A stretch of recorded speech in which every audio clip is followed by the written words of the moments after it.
Assalamualaikum warahmatullahi wabarakatuh. Mari klik subscribe di channel ini dan aktifkan tanda loncengnya untuk mendapatkan update pemberitahuan di video berikutnya.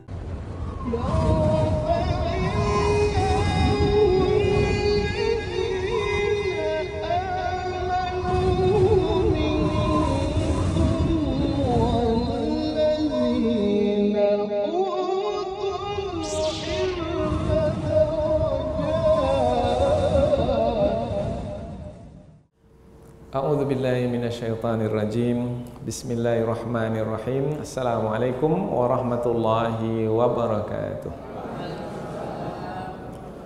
Alhamdulillahi rabbil alamin wa bihi nasta'in ala umurid dunya waddin nasta'inuhu wa nastaghfiruh wa na'udzu billahi min syururi anfusina wa min sayyiati a'malina. فمن يهده الله فلا مضل له ومن يضلل فلا هادي له أشهد أن لا إله إلا الله وحده لا شريك له وأشهد أن محمدا عبده ورسوله لا نبي بعده أما بعد. Kita bersyukur kepada Allah Subhanahu wa taala yang masih melimpahkan rahmat dan nikmat-Nya. Kita bersyukur dengan mengucapkan alhamdulillahi rabbil alamin. Kemudian tidak lupa pula bersalawat kepada Rasulullah dengan mengucapkan Allahumma salli ala sayyidina Muhammad wa ala ali sayyidina Muhammad, dan bersalam kepada Rasulullah dengan ucapan Assalamu alayka ya Rasulullah. Alhamdulillah kita dapat kembali meneruskan pengajian tafsir ayat-ayat suci Al-Quran yang insyaAllah kita akan teruskan kepada ayat yang ke-42 dan 43 dari surah Ar-Ra'd, yaitu dua ayat terakhir dari surah Ar-Ra'd, yaitu menerangkan tentang Rasulullah sallallahu alaihi wasallam yang diutus untuk menyampaikan kebenaran. Yang mengutus siapa? Allah Subhanahu wa taala. Diutus kepada siapa? Kepada seluruh umat manusia. Pada masa dahulu, karena Rasulullah berada di kota Mekah, maka diutus kepada penduduk kota Mekah terlebih dahulu. Dan Rasulullah menyampaikan risalah di tengah kota Mekah, namun mendapat penolakan dari kafir Quraisy yang pada masa itu penduduk kota Mekah menyekutukan Allah. Mereka menyembah berhala, maka disebut mereka kaum musyrikun atau musyrikin. Mereka adalah orang-orang yang menyekutukan Allah. Apa yang Rasulullah bawa? Yang Rasulullah bawa yaitu yang Rasulullah terima dari sisi Allah berupa ayat-ayat Al-Quran yang kandungannya adalah mentauhidkan Allah, mengesahkan Allah. La ilaha illallah, tidak ada Tuhan yang patut disembah dengan kebenaran kecuali Allah. Kemudian Rasulullah menyampaikan bahwasanya dirinya adalah Rasul, utusan Allah. Maka yang beriman apabila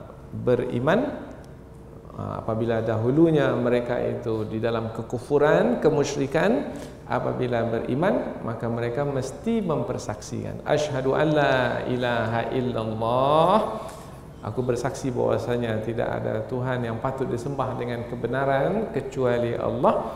Kemudian wa anna Muhammadar Rasulullah, dan bersaksi bahwasanya Nabi Muhammad adalah Rasul Allah. Itulah yang disebut dua kalimat persaksian, syahadatain, dua kalimat syahadat. Nah, apabila mengucapkan dua kalimat syahadat, maka seseorang itu beriman atau masuk dalam kumpulan orang-orang beriman, masuk ke kaum muslimin. Nah, di kota Mekah itu orang-orang beriman masih sedikit sekali yang beriman kepada Rasul. Nah, awal-awal Rasulullah, kemudian istri baginda Siti Khadijah radhiyallahu anha, kemudian Abu Bakar As-Siddiq, kemudian Ali bin Abi Thalib, kemudian satu. Tapi taklah banyak. Di hadapan mereka penduduk kota Mekah yang ramai. Nah, penduduk kota Mekah yang ramai ini ketika mereka menerima penyampaian dari Rasulullah tentang mentauhidkan Allah, mereka menolaknya.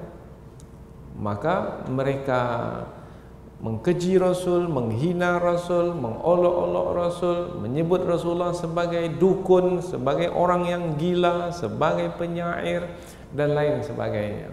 Sampai kepada merencanakan jahat terhadap Rasul, yaitu mereka berkumpul di satu tempat, kemudian mereka saling memberikan pendapat bagaimana sikap terhadap Muhammad ini yang terus hari demi hari menyampaikan apa yang dia sampaikan yang bertentangan dengan kepercayaan penduduk kota Mekah pada hari itu. Maka mereka berpendapat, pertama pendapat mereka, penjarakan saja Muhammad itu. Karena dengan mempenjarakannya, maka dia akan berada di tempat dan tidak berhubungan dengan orang lain di luar penjara. Tapi ada yang menyanggahnya, tidak usah dipenjara, sebab kalau dia dipenjara, nanti pendukung-pendukungnya di luar penjara membangun kekuatan. Pada akhirnya nanti dia akan dikeluarkan dari penjara, maka kamu semua akan dilawan, kamu bisa dikalahkan. Ada yang tak bersedia dengan pendapat itu, cari pendapat yang lain. Kemudian ada pendapat yang kedua, kalau begitu usir saja dia dari kota Mekah ini, selesai, tak ada dia bersama kita lagi di sini. Tapi ada pula yang membantahnya, jangan. Siapa yang membantah ini? Rupanya pada waktu pertemuan itu ada iblis, syaitan, ikut dalam pertemuan itu bersama dengan pemimpin-pemimpin Quraisy itu. Yang iblis itu menyerupakan dirinya seperti seorang yang sudah tua. Dia yang mengatakan jangan diusir. Sebab kalau dia diusir, nanti di tempat pengusirannya dia membangun kekuatan, kemudian menyerang kamu di kota Mekah ini, kamu akan dapat dikalahkan. Cari pendapat yang lain. Maka ada yang memberikan pendapat, kalau begitu bunuh saja Muhammad itu, selesai, supaya tidak ada hukuman balasan. Karena siapa yang membunuh dibunuh, maka supaya tidak ada hukuman balasan, setiap kabilah mengutus satu orang pemuda untuk membunuh. Jadi berapa orang kabilah yang ada di kota Mekah ini? Semua. Kalau semua adalah utusan para kabilah dan semua ikut serta untuk membunuh secara bersama-sama, maka tak akan mungkin semua kita ini akan dibunuh.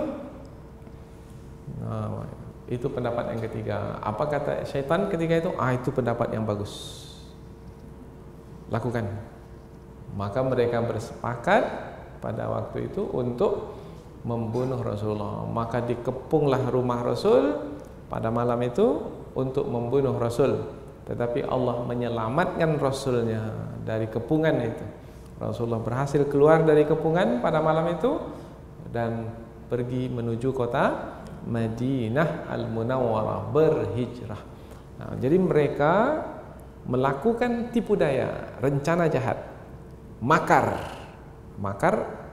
tipu daya, rencana jahat dilakukan secara sembunyi-sembunyi. Tetapi Allah gagalkan rencana jahat mereka itu, yaitu Rasulullah tak dapat dibunuh. Jangankan dibunuh, diusir pun tidak, kemudian dipenjara pun tidak, karena Rasulullah keluar dalam keadaan sembunyi dan mereka tidak mengetahuinya.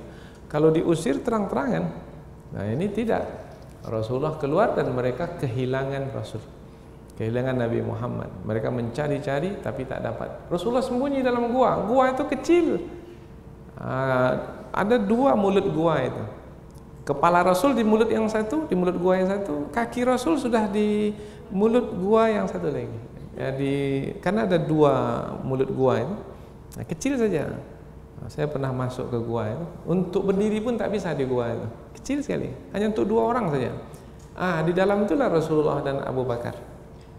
Andaikan kafir Quraisy itu, mereka sampai juga ke mulut gua itu. Andaikan mereka melihat ke bawah kaki mereka, nampaklah muka Rasulullah dan Abu Bakar. Tapi Allah takdirkan bahwasanya Rasulnya itu tak dapat dicapai oleh kaum musyrikin, oleh orang-orang kafir. Begitulah Allah membalas tipu daya musuh atau makar musuh. Allah Subhanahu wa taala Maha berkuasa atas segala sesuatu. Ayat ini juga menerangkan tentang kemahakuasaan Allah, dan Allah yang maha kuasa itu bersama dengan nabinya, Nabi Muhammad sallallahu alaihi wasallam. Dan apabila kita mengikuti jejak Nabi, maka apabila Allah dahulu bersama nabinya, maka Allah juga bersama kita sekarang yang mengikuti jejak Nabi. Maka jangan sedih, jangan risau, jangan merasa tertekan, apalagi terbeban, dan apalagi putus asa apabila berjuang menyampaikan kebenaran. Mungkin ditentang, mungkin dilawan, mungkin diserang, mungkin ditindas, dianiaya, yang musuh yang jumlahnya jauh lebih banyak. Di masa tertentu, tahap tertentu, mungkin kita tak bisa melawan sama sekali. Tetapi pada akhirnya orang-orang yang beriman akan dimenangkan karena Allah bersama dengan mereka. Inilah kandungan ayat. Maka apabila kita baca tafsir-tafsir para ulama, mereka menyebutkan bahwasanya ayat yang akan kita pelajari ini adalah tasliyah lir Rasul, yaitu hiburan bagi Rasulullah sallallahu alaihi wasallam. Sampai-sampai orang-orang kafir itu berani sekali berkata di hadapan Rasul, mendustakan Rasul. Rasul mengatakan, saya ini Rasul, utusan Allah. Yang saya sampaikan ini kebenaran, ini adalah wahyu Allah, Al-Quran. Tapi orang-orang kafir mengatakan, kamu bukan Rasul, lasta mursala, kamu bukan Rasul. Bermakna mereka mendustakan Nabi. Maka kalau sudah ke tahap seperti itu, maka di ujung ayat dan juga ujung surat Ar-Ra'd ini, yaitu wahai Muhammad, kalau mereka mendustakanmu, maka katakanlah cukup Allah sebagai saksi antara aku dan kamu. Jadi tak perlulah kamu memaksakan mereka supaya mereka mengakuimu. Tidak. Cukuplah Allah sebagai saksi tentang kebenaran aku sebagai Rasul, tentang kebenaran yang kusampaikan ini adalah firman-firman Allah yang mengutusku. Jadi ayat ini apabila kita lihat di ujungnya sesuai dengan di pangkalnya. Ujung surat Ar-Ra'd, apabila kita lihat pula ke pangkalnya sesuai, yaitu di pangkal surah Ar-Ra'd menerangkan tentang Al-Quran, di ujungnya sekali juga menerangkan tentang Al-Quran yang diturunkan kepada Rasulullah sallallahu alaihi wasallam. Inilah mukaddimah dari dua ayat yang akan kita pelajari, yaitu ayat yang ke-42 dan 43 dari surah Ar-Ra'd, dua ayat terakhir tentang hiburan Allah bagi Rasulullah sallallahu alaihi wasallam. Selanjutnya kita pindah ke tafsir ayat, yaitu penjelasan yang lebih panjang dari ayat, yaitu dengan memperhatikan kata per kata dari ayat, kemudian nanti kandungannya secara keseluruhan, supaya kita bisa menjadikan ayat ini sebagai pegangan, sebagai petunjuk, sebagai bimbingan, sebagai bekal juga bagi kita dalam berdakwah apabila kita mendapatkan ujian, cobaan seperti mana Rasulullah dahulu mendapatkannya. Sebelumnya kita membaca ayat ini terlebih dahulu dan menterjemahkannya supaya kita lebih dekat dengan kandungan ayat. Allah Subhanahu wa taala berfirman, A'udzubillahi minasyaitonir rajim. Bismillahirrahmanirrahim. Wa qad makara alladzina min qablihim falillahil makru jami'a. Ya'lamu ma taksibu kullu nafs wa saya'lamul kuffaru liman uqbad dar. Wa yaqulu alladhina kafaru lasta mursala qul kafa billahi shahidan baini wa bainakum wa man 'indahu 'ilmul kitab. Allah berfirman, wa qad makara, dan telah melakukan makar. Ada yang menerjemahkan tipu daya, ada juga yang menerjemahkan rencana jahat. Dan telah melakukan rencana jahat atau tipu daya alladzina min qablihim, orang-orang sebelum mereka. Orang-orang sebelum mereka, mereka siapa? Nah, ulama tafsir menyebut ayat ini karena turun di kota Mekah, maka mereka yang dimaksudkan itu adalah penduduk kota Mekah. Nah, telah melakukan tipu daya orang-orang sebelum mereka. Sebelum penduduk kota Mekah. Siapa orang yang dimasukkan sebelum penduduk kota Mekah? Umat-umat terdahulu. Karena umat-umat terdahulu juga melakukan tipu daya terhadap rasul-rasul mereka. Sebagaimana penduduk kota Mekah juga melakukan tipu daya terhadap Nabi Muhammad. Tipu daya atau rencana jahat. Tipu daya. Kononnya mau membantu Rasul, tetapi rupanya sebenarnya mau membunuh Rasul. Ada seperti itu? Ada. Falillahil makru, maka bagi Allah lah tipu daya itu jami'a, semuanya. Nanti kita terangkan dalam tafsir, maknanya bagi Allah, di dalam kekuasaan Allah lah tipu daya itu semuanya. Maknanya kalau ada yang melakukan tipu daya dari manusia, maka sebenarnya yang menentukan tipu daya itu berhasil tidaknya adalah Allah Subhanahu wa taala dengan izinnya. Ya'lamu, Allah mengetahui, ma taksibu, apa yang dikerjakan, kullu nafsin, setiap diri. Setiap diri termasuk yang melakukan tipu daya itu Allah mengetahui. Wa saya'lamu, dan akan mengetahui al-kufar, orang-orang kafir. Orang-orang kafir itu akan mengetahui liman, bagi siapa, uqbadar, kesudahan yang baik itu. Kesudahan yang baik di dunia, kemenangan. Kesudahan yang baik di akhirat, surga. Nah, orang-orang kafir tahu nanti. Mungkin sekarang belum, tapi nanti. Nanti itu kapan? Boleh jadi 5 tahun lagi, 10 tahun lagi, 15 tahun lagi. Mana kita tahu? Nabi Muhammad nantinya itu adalah berhijrah Rasulullah ke Madinah 8 tahun kemudian.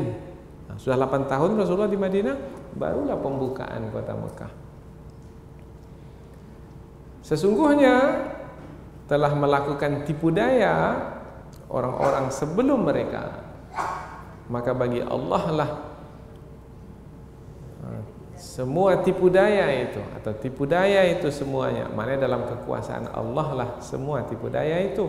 Allah mengetahui apa yang dilakukan oleh setiap diri, dan orang-orang kafir itu akan mengetahui bagi siapa kesudahan yang baik itu. Ayat berikutnya, wa yaqulu, dan berkatalah alladzina kafaru, orang-orang kafir, lasta, tidaklah kamu wahai Muhammad, mursala, rasul yang diutus. Oh, berarti mereka mendustakan Rasulullah. Kamu bukan rasul. Nah, kalau pada hari ini ada orang mengatakan kepada ulama yang sebenarnya ulama, kamu bukan ulama. Nah, ada, kita dengar ya perkataan seperti itu. Ada, karena mungkin dia tak setuju dengan apa yang disampaikan oleh ulama itu. Dan ulama pada hari ini yang menyampaikan kebenaran sama seperti yang disampaikan oleh para rasul terdahulu, maka mereka disebut pewaris para rasul. Al-ulama warathatul anbiya, ulama pewaris para rasul. Ini ulama ini maksudnya ulama yang sebenarnya ya. Jadi ada juga ulama yang palsu. Ada ulama tidak original. Apa sebab? Sebab yang mereka lakukan tidak seperti yang dilakukan oleh para rasul dahulu. Para rasul dahulu menyampaikan kebenaran, mengharapkan redha Allah. Yang mereka harapkan itu adalah keridhaan Allah, bukan keridhaan manusia, bukan kepentingan dunia. Dan sekarang ini banyak orang yang memiliki keilmuan di dalam agama, tetapi tujuannya adalah untuk kepentingan dunia. Maka mereka itu disebut ulama, bukan. Karena ulama itu adalah orang yang takut kepada Allah. Innama yakhshallaha min ibadihil ulama. Sesungguhnya orang yang takut kepada Allah itu adalah para ulama.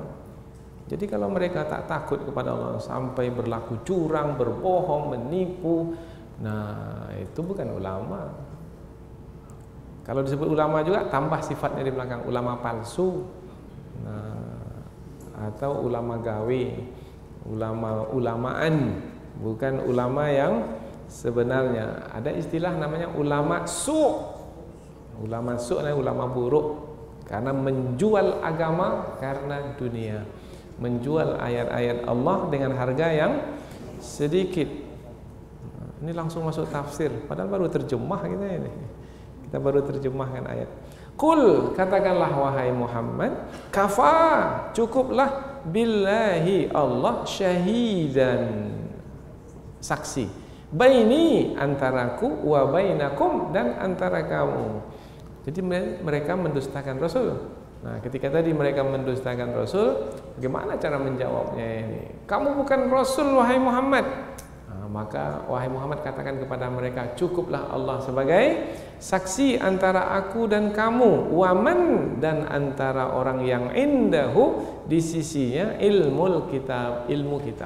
Ilmu kitab makna dia memiliki ilmu dari kitab-kitab yang pernah diturunkan sebelum Al-Quran. Kitab apa yang sudah pernah diturunkan sebelum Al-Quran? Taurat, Zabur, Injil. Nah, yang Taurat, Zabur itu dimiliki oleh orang-orang Yahudi, dan Injil itu dimiliki oleh orang-orang Kristen, orang-orang Nasrani. Nah, ada di antara mereka itu yang menguasai kitab Taurat, Zabur, pendeta. Injil, padri. Nah, mereka ini menguasai kitab Injil. Di dalam kitab-kitab itu ada sifat Nabi Muhammad sebagai Rasul yang terakhir. Nah, jadi kalau mereka menjadi saksi, pastilah mereka akan menyampaikan. Kalau mereka jujur dalam bersaksi, pastilah mereka menyampaikan Nabi Muhammad itu memang Rasul yang diutus. Inilah dia dua ayat yang akan kita pelajari, yaitu dua ayat terakhir dari surah Ar-Ra'd, menerangkan tentang kebersamaan Allah dengan Rasulnya, yang penyampaian itu tujuannya adalah untuk menghibur Rasulullah, karena Rasulullah didustakan oleh orang-orang kafir, oleh orang musyrik yang berada di kota Mekah, karena ayat ini ayat Makkiyah yang turun di kota Mekah. Pelajaran yang berguna bagi kita pada hari ini adalah apabila kita menyampaikan kebenaran kemudian kita didustakan, bahkan bukan hanya setakat didustakan, malah mereka melakukan rencana jahat untuk menghabisi kita, umpamanya menghabisi nama baik kita, mungkin juga menghabisi nyawa gitu. Maka jangan sedih dan jangan tertekan, terbeban, dan jangan pula menjadi pecundang, yaitu sudahlah, sampai di sini ajalah saya berjuang. Nampaknya kalau terus nih nasib saya nanti dalam penjara, nanti mati saya nanti. Udahlah, sampai di sini sajalah saya berjuang. Jangan seperti itu. Apa sebab? Sebab Allah bersama dengan orang yang menyampaikan kebenaran. Apabila dahulu Allah bersama dengan Rasul-Rasulnya yang menyampaikan kebenaran, maka sekarang pun Allah bersama dengan orang-orang yang meneruskan perjuangan para Rasul itu, yaitu yang disebut para ulama, karena mereka adalah pewaris para Nabi dan Rasul. Sekarang kita pindah ke tafsir ayat, yaitu penjelasan yang lebih panjang dari ayat. Ayat yang ke-42. Wa qad makara alladziina min qablihim, dan sesungguhnya telah melakukan tipu daya orang-orang sebelum mereka. Nabi menyampaikan kebenaran kepada penduduk kota Mekah, kaum musyrikin yang menyekutukan Allah dengan menyembah berhala di kota Mekah. Kemudian Nabi mendapatkan ancaman, kemudian juga mendapatkan penindasan dari orang-orang yang menolak kerasulan Nabi.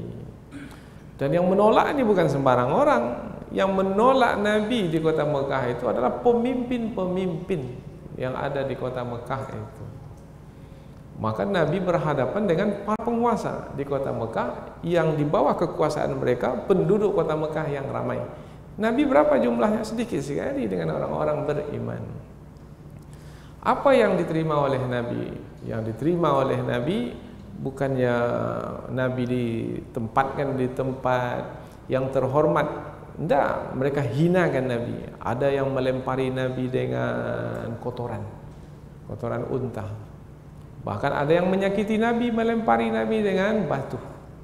Nah, berkumpullah mereka di satu tempat, di Darun Nadwah, yang dihadiri oleh iblis yang menyerupakan diri sebagai manusia, yaitu yang berjanggut, berjubah, sudah lanjut usianya, sehingga sebagai seorang yang disegani hadir di situ. Nah, pemimpin-pemimpin Quraisy mencari apa sikap yang terbaik untuk menghadapi Nabi Muhammad yang terus menyampaikan dakwah, karena memang Nabi ditugaskan untuk menyampaikan dakwah. Karena ayat sebelum ini diterangkan bahwasanya Nabi, wa innama alaikal balagh, sesungguhnya kamu wahai Muhammad tugasmu adalah menyampaikan, wa alainal hisab, dan tugas kami pula, kewajiban kami pula adalah untuk membalas. Nah, apabila menerima kebenaran, balasan yang baik untuk mereka. Namun apabila yang menolak kebenaran, maka siksaan, hukuman ke atas mereka. Maka Nabi menyampaikan, tetapi ditolak oleh penduduk kota Mekah. Sampailah mereka bermusyawarah. Di situ mereka mencari satu kata. Awalnya mereka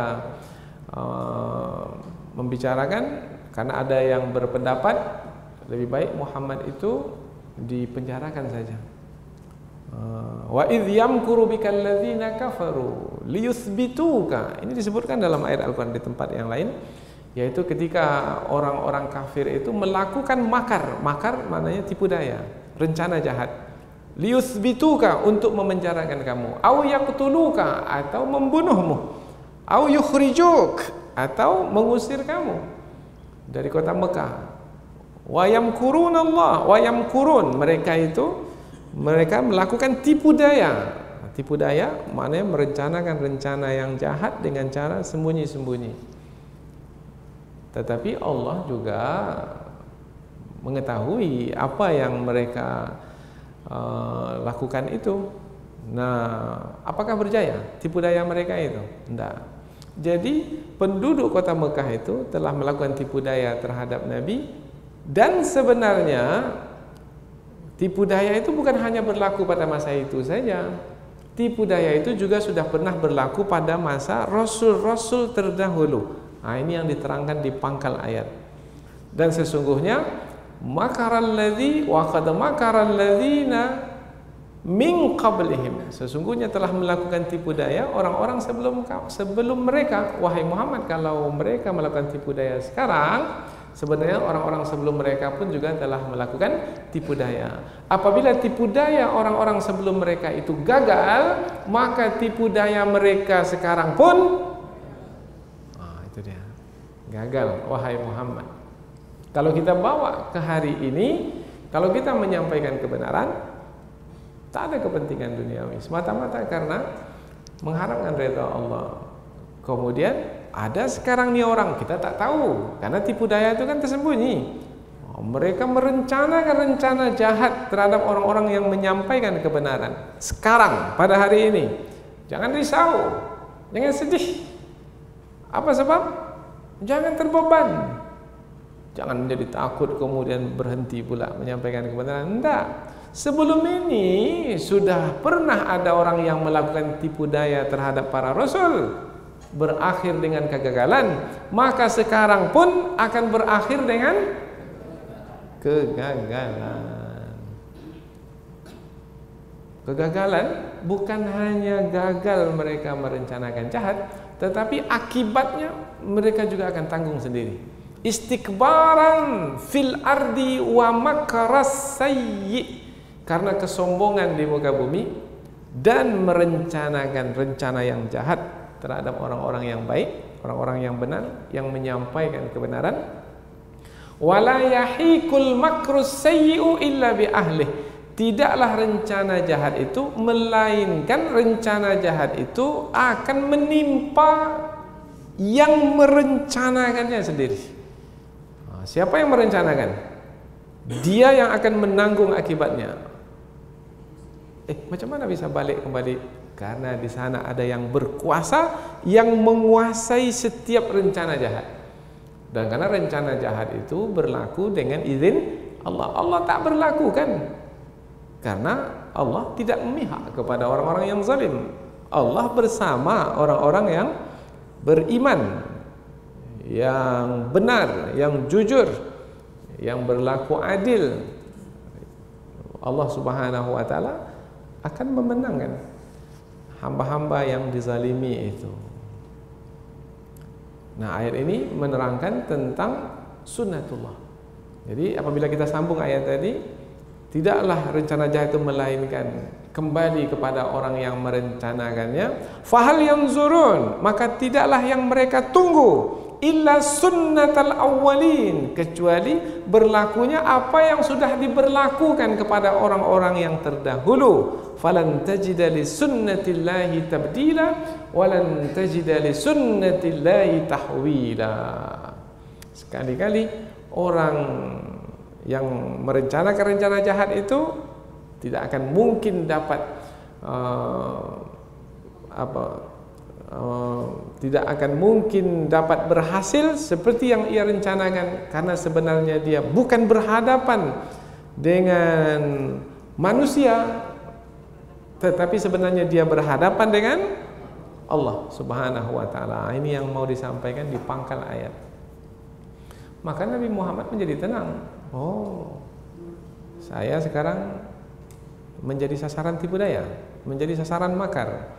Maka saya bukanlah orang yang pertama, karena sebelum saya para rasul pun juga mengalami nasib yang serupa dengan saya. Tetapi Allah menangkan mereka, maka Allah juga akan menangkan saya.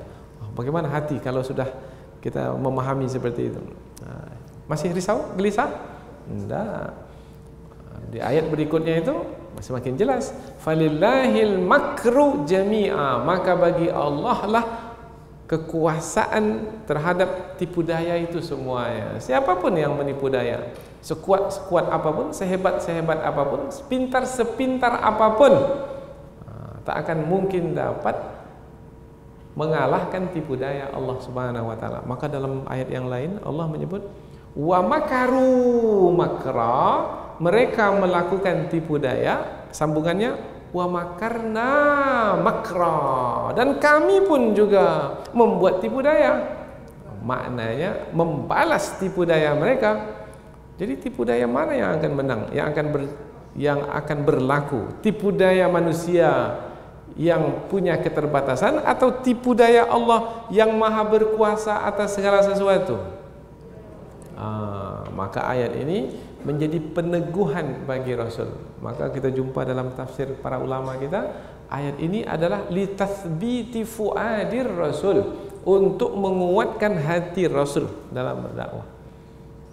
Kadang-kadang kita pun juga merasa lemah kan, ini kuat orang yang kita hadapi ini orang yang berkuasa, kekuasaannya hebat ini, maka matilah kita ini, habislah kita ini. Sampai di sinilah nampaknya. Oh, jangan. Apa sebab? Falillahil makru jami'a, bagi Allah lah kekuasaan terhadap segala rencana jahat itu, segala makar itu. Ada cerita dalam Quran juga tentang makar. Rupanya makar itu tidak datang dari orang yang jauh, kadang-kadang datangnya dari orang yang dekat dengan kita. Rupanya musuh itu mungkin ketika menonjok kita, meninju kita, kalau dari jauh tak bisa dia meninju kita, maka dia gunakan orang yang dekat dengan kita untuk meninju kita. Kena kita. Tapi akan bisakah menumbangkan kita? Tidak. Apa sebab? Sebab makar, rencana jahat, mereka tidak berhadapan dengan kita, mereka berhadapan dengan Allah. Siapa yang membuang Nabi Yusuf alaihi salam? Abang-abangnya sendiri. Dan dia tidak menyangka abangnya itu yang membuangnya. Dan bukan main lagi. Abangnya itu ketika berkata kepada ayah mereka untuk membawa Yusuf bermain-main, untuk menyenangkan Nabi Yusuf. Dan Allah menyebut dalam Al-Quran itu adalah makar, rencana jahat tersembunyi. Kalau tahulah Nabi Yakub, apakah Nabi Yakub akan mengizinkan? Tidak, tak izinkan, karena sayang kepada Nabi Yusuf. Wahai ayah, biarkanlah Yusuf bersama kami. Kami mau bermain-main, bersenang-senang. Kalau senang Yusuf adik kami, kami pun juga senang. Bukan main lagi mulutnya, manis seperti madu, tapi rupanya ada rencana jahat yang sudah mereka sepakati bersama. Karena siapa yang sebelumnya kan sudah kita selesaikan surah Yusuf kan. Di awal-awal surah Yusuf, saudara-saudara Nabi Yusuf berapa jumlahnya? 10 orang ya yang mendengki Nabi Yusuf alaihi salam. Mereka ketika merencanakan itu ada yang mengatakan bunuh saja Yusuf. Tetapi apa kata yang tua? Jangan bunuh. Lebih baik kita jauhkan saja dari kampung kita ini. Uqtulu Yusuf awitrahuhu arba. Bunuh Yusuf atau jauhkan dia dari kampung kita ini. Akhirnya bukan yang pertama yang dipilih, tapi yang kedua dipilih. Bagaimana caranya? Kita buang aja dia ke sumur, ke perigi. Nah, kemudian kita ambil bajunya, kita bawa balik, kemudian kita lumuri darah serigala, kemudian kita beritahu kepada ayah bahwasanya adik kita itu sudah dibunuh, sudah diterkam oleh serigala, sudah dimakan oleh serigala. Itu namanya tipu daya, makar. Nabi Yakub ayah tahu yang sebenarnya berlaku? Tak tahu. Tetapi Allah tahu yang sebenarnya berlaku? Tahu. Bagaimana kesudahan dari tipu daya ini? Siapa yang menanggung tipu daya ini? Nabi Yusuf? Memanglah Nabi Yusuf dibuang ke dalam perigi. Memanglah Nabi Yusuf selepas itu dijual ke negeri Mesir. Memanglah Nabi Yusuf dipenjara karena ada pula tipu daya dari istri raja di Mesir. Tapi pada akhirnya karena dibuang ke Mesir lah Nabi Yusuf menjadi penguasa di negeri Mesir. Kemudian Nabi Yusuf dapat pula membantu abang-abangnya ketika datang ke Mesir dari Palestina, karena kemarau panjang di Palestina, tak ada makanan yang akan dimakan, maka mereka pergi minta bantuan ke negeri Mesir. Ketika itu Nabi Yusuf sudah menjadi penguasa di negeri Mesir. Tahu mereka bahwasanya yang berkuasa itu adik mereka? Tidak tahu. Nabi Yusuf tahu bahwasanya yang datang-datang itu adalah, karena bukan sekali datangnya, beberapa kali, bahwasanya yang datang itu adalah abang-abang mereka. Tahu. Pada akhirnya Nabi Yusuf memberitahukan kepada mereka, akulah dulu Yusuf yang kamu buang dalam perigi. Malu. Siapa yang menang pada akhirnya? Itulah yang kita sebut tadi, makar. Allah balas dengan makar, dengan tipu daya juga. Siapa yang akan menanggung? Yang merencanakan rencana jahat itu yang akan menanggungnya sendiri. Ini disebutkan dalam surah Yusuf alaihi salam. Ini kisah, banyak kisah seperti ini. Banyak sekali, banyak sekali. Maka berfikirlah beribu kali untuk melakukan tipu daya kepada siapapun, karena akibatnya akan kembali kepada diri kita sendiri. Suami jangan tipu daya istri.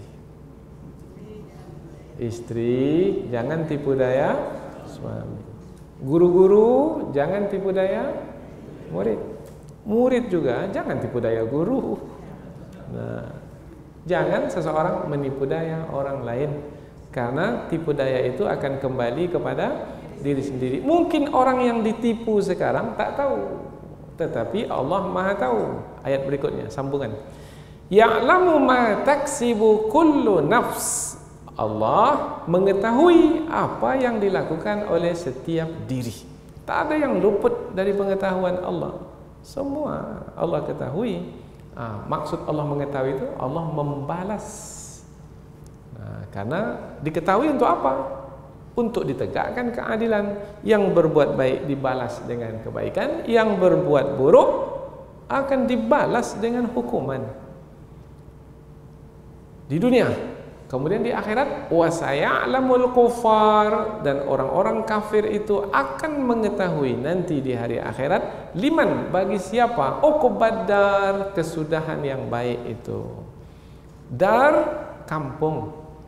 Kampung maknanya kediaman. Nah, kediaman yang baik nanti itu bagi siapa? Ini kediaman yang baik kalau di akhirat itu surga. Maka surga itu untuk siapa? Nanti orang-orang kafir tahu di hari akhirat bahwasanya kediaman yang baik itu adalah untuk orang-orang yang beriman, yang menerima kebenaran, yang mengikuti kebenaran. Ini ayat pasti namanya ini. Nah, dengan ayat yang pasti ini membuat kita menjadi lebih kokoh, lebih istiqamah di dalam berjuang menyampaikan kebenaran. Ini dahulu disampaikan kepada Rasul dan sekarang disampaikan kepada kita. Ini ayat yang ke-43.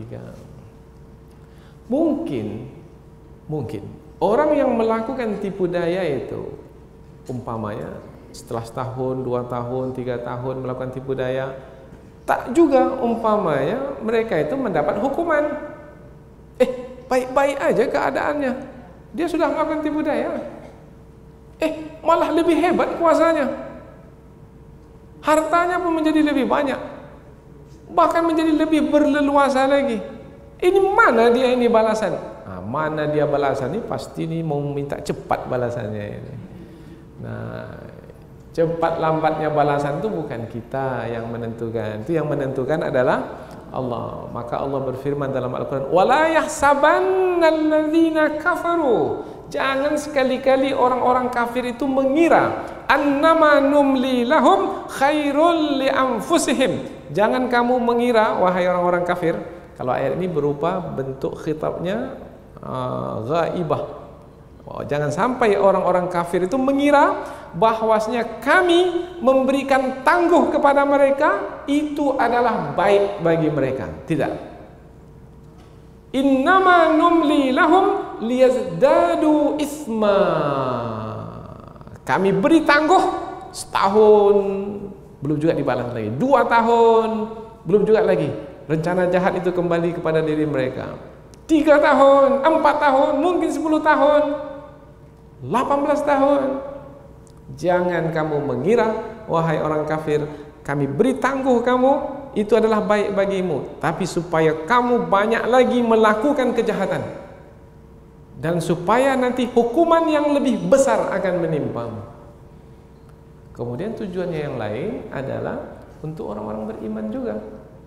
Maka Allahu liyadharal mu'minina ala ma antum alaihi hatta yamizal khabitha minat tayyib. Diberi penangguhan kepada orang-orang kafir itu yang merencanakan jahat terhadap orang beriman untuk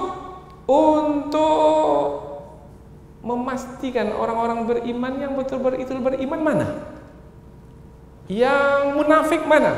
Karena ada orang munafik itu bersama orang beriman.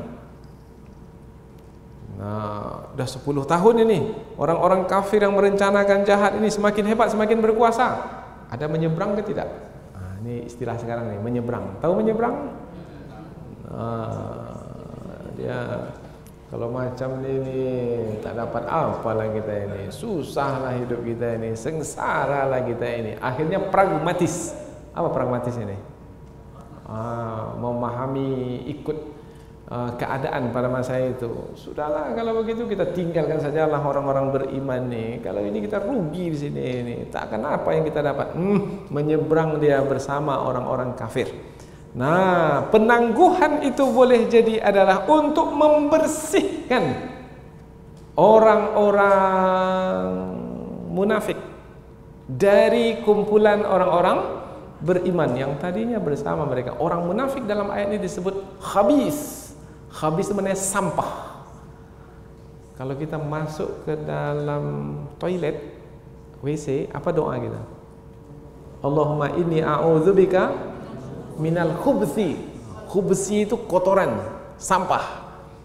Orang munafik ini sampah, kotoran. Bagaimana cara membersihkan orang munafik ini? Penangguhan. Penangguhan kemenangan untuk orang-orang beriman, penangguhan siksaan ke atas orang-orang kafir. Jadi penangguhan itu ada hikmahnya, Cuma kita aja yang tak sabar. Ada lama betul ya Allah, mau kami tahun ini ya. Tapi Allah punya hikmah. Allah memiliki hikmah. Karena setiap perbuatan Allah itu mengandung hikmah. Yang hikmah itu hanya diberikan kepada orang-orang tertentu saja. Wa may yu'tal hikmah faqad utiya khairan katsira. Siapa yang diberi hikmah, maka dia diberi kebaikan yang banyak. Nah, orang-orang yang beriman tahu ini penangguhan ini. Maka jangan kita tertipu, terpedaya. Kita tetap bertahan, bersabar, istiqamah. Nah, karena kesudahan itu pada akhirnya hanya kesudahan yang baik pada akhirnya hanya diberikan kepada orang-orang beriman. Ayat 42, ayat 43 terakhir. Wa yaqulul ladzina kafaru lasta mursala, dan berkatalah orang-orang kafir, lasta, bukanlah kamu wahai Muhammad. Oh, ini ayat ini langsung kepada Nabi ini. Mereka berada di depan Nabi, kemudian mereka mengatakan langsung kepada Nabi, wahai Muhammad, kamu bukan mursala, rasul yang diutus.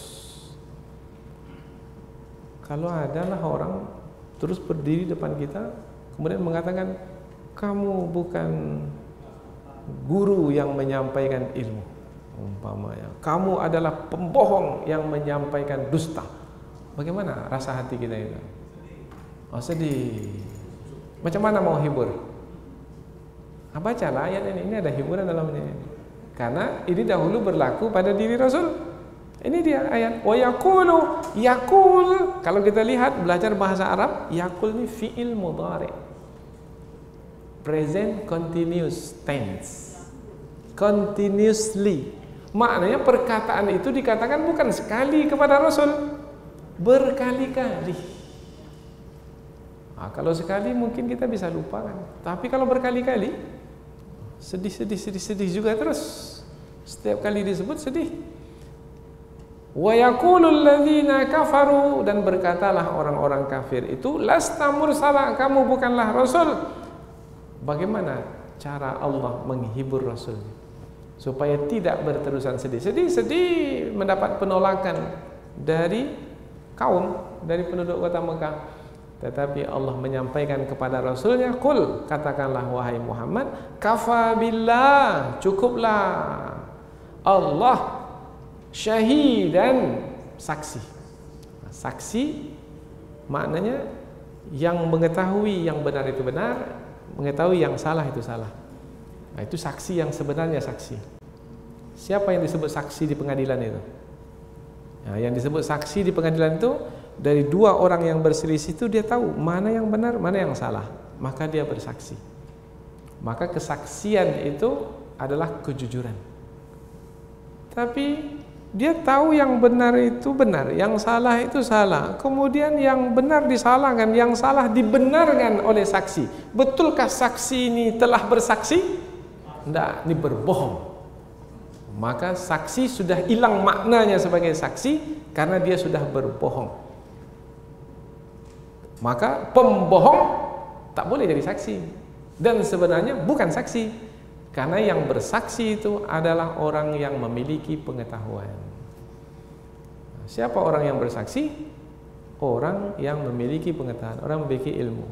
Umpamanya kita di tepi jalan sana, di tepi jalan itu, kemudian kita lihat, ada kendaraan dari sebelah kanan, roda 4, ada kendaraan dari sebelah kiri, roda 2, di depan mata kita dia berlanggar, tabrakan, kemalangan. Kita tahu mana yang benar, mana yang salah. Oh, yang ini ngambil jalan orang ini. Kita tahu? Tahu. Apa sebab? Karena kita berada di tepi jalan tuh. Dua-dua orang ini dibawa ke pengadilan. Di depan hakim, kata yang masing-masing ini, saya yang benar. Kata pengemudi roda 4, kata pengemudi roda 2, saya yang benar. Hakim pun bingung, ini yang mana yang mau dibenarkan ini? Karena hakim sendiri pun tak tahu kejadian itu. Bagaimana caranya supaya hakim ini bisa membenarkan yang benar dan menyalahkan yang salah? Panggil saksi. Siapa saksi itu? Yang mengetahui kejadian. Dia tak tahu kejadian, dia dalam ruangan ini, tidak di tepi jalan sana. Tiba-tiba dia menjadi saksi di pengadilan. Betulkah dia ini saksi? Apa sebab? Saksi disebut saksi apabila yang dia sampaikan yang dia ketahui. Dia tak mengetahui kemudian dia bersaksi. Ini bukan saksi, ini pembohong, pendusta. Maka siapa yang layak untuk menjadi saksi? Penduduk kota Mekah? Pembohong. Siapa yang layak menjadi saksi? Yang maha mengetahui. Siapa yang maha mengetahui? Cukuplah Allah sebagai saksi antara aku dan kamu, wahai penduduk kota Mekah, dan antara aku dan orang-orang yang memiliki ilmu dari kitab suci. Siapa orang yang memiliki ilmu dari kitab suci?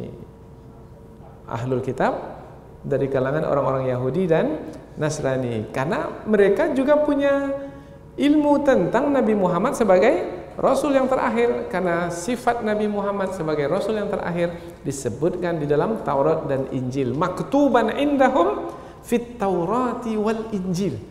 Nah, bahwasanya sifat Nabi Muhammad sudah ada dalam kitab Taurat dan Injil. Nah, kalau mereka yang punya ilmu ini bersaksi, betulkah persaksian mereka? Betul. Jadi apabila mereka mengatakan Nabi Muhammad sebagai Rasul, itu betul. Tapi kalau penduduk kota Mekah yang tak tahu apa-apa kemudian mengatakan kamu wahai Muhammad bukan Rasul, bisa diterima? Maka ayat yang terakhir ini menerangkan penyelesaian. Wahai Muhammad, jangan kamu dengar perkataan mereka, perkataan mereka itu perkataan bohong. Karena mereka tak tahu apa-apa. Mereka menolakmu itu adalah karena kebencian kepadamu, karena kesombongan yang ada pada mereka. Sebab kalau mereka beriman, maka nanti kamu yang menguasai mereka, kamu yang menjadi pemimpin, mereka yang dipimpin. Mereka tak mau dipimpin, mereka mau jadi pemimpin juga. Maka apabila mereka beriman kepadamu, hilang kepemimpinan mereka, hilang kekuasaan mereka. Mereka tak mau hilang kekuasaan, maka mereka menolakmu. Untuk menolakmu, mereka berdusta. Mereka mengatakan kamu bukan Rasul yang diutus. Tapi yang menentukan hidup ini jujur atau dusta. Yang akan menegakkan kehidupan ini nilai kejujuran atau nilai kecurangan.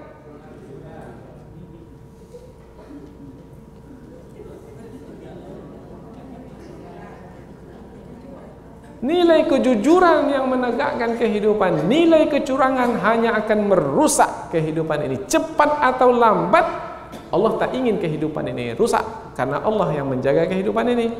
Maka yang curang ini, yang berdusta ini, yang berbohong ini, yang berkhianat ini, yang merencanakan rencana yang jahat ini akan berguguran, cepat atau lambat. Karena yang berkuasa di alam semesta ini bukan manusia. Yang berkuasa di alam semesta ini adalah Allah Subhanahu wa ta'ala. Mudah-mudahan apa yang kita pelajari ini ada manfaatnya insyaallah. Subhanakallahumma wa bihamdika asyhadu an la ilaha illa anta wa astaghfiruka wa atubu ilaik.